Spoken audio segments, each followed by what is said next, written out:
സ്വാമി, മറ്റു മതസ്ഥർക്ക് സ്വാമിയെ കൊണ്ടു നടക്കുന്നതിന് എന്തെങ്കിലും ബുദ്ധിമുട്ടുണ്ടോ? സ്വാമിനെ കൊണ്ടു നടക്കുന്നവർക്ക് ആർക്കും ഒരു ബുദ്ധിമുട്ടുമില്ല. സ്വാമി എന്ന് വെച്ചിട്ടുണ്ടെങ്കിൽ അത്രയും വലിയ ഈ ലോകത്തിനെ മൊത്തം അധിപതിയായിട്ട് നിൽക്കുന്നതാണ് വിഷ്ണുമായ. എന്നെ സംബന്ധിച്ച് നോക്കുമ്പോൾ വിഷ്ണുമായയുടെ ഏറ്റവും വലിയ ശക്തി. ആ സ്വാമിനെ കൊണ്ടു നടക്കുന്നവർക്ക് ഒരു ബുദ്ധിമുട്ടോ അഷ്ട ഐശ്വര്യങ്ങൾ തരുന്നവരാണ് വിഷ്ണുമായ. ആ വിഷ്ണുമായനെ കൊണ്ടു നടന്നു കഴിഞ്ഞിട്ടുണ്ടെങ്കിൽ ഒരു പ്രശ്നങ്ങളും കാര്യങ്ങളും ഉണ്ടാവില്ല.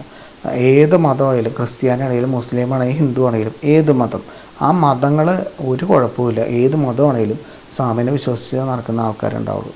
ആ സ്വാമിനെ വിശ്വസിച്ച് നടക്കണമെങ്കിൽ അതിൻ്റേതായ മാറ്റങ്ങൾ വരും. എന്താണ് സ്വാമി പറയുന്നത്, ആ കർമ്മങ്ങളും കാര്യങ്ങളും കൃത്യമായിട്ട് ചെയ്തിട്ടുണ്ടെങ്കിൽ അവർക്ക് എന്ത് കാര്യങ്ങളും നടക്കണം. മതത്തിൻ്റെ കേസൊന്നും നമുക്ക് നോക്കേണ്ട ആവശ്യമില്ല. അതുകൊണ്ട് തന്നെ സ്വാമി എന്തായാലും എല്ലാവരുടെയും കൂടെ ഉണ്ടാവും.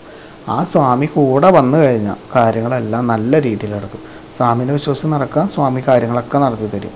എന്ത് പ്രശ്നം വന്നാലും നമുക്ക് ആ സ്വാമിയുടെ മന്ത്രജപവും കാര്യങ്ങളും കൃത്യമായിട്ട് കൊണ്ടു നടക്കുക. സ്വാമിക്കുള്ള നീതിയാദി കർമ്മങ്ങൾ കൃത്യമായിട്ട് കൊടുക്കുക. എന്ത് പ്രശ്നം വേണമെങ്കിൽ വന്നോട്ടെ, സ്വാമി കൂടെ ഉണ്ടെങ്കിൽ സ്വാമി അവിടെ നടത്തി തന്നിരിക്കും. അതിലും വലിയ വേറൊരു ശക്തിയില്ല. ഓം ശ്രീ വിഷ്ണുവായ നമഃ.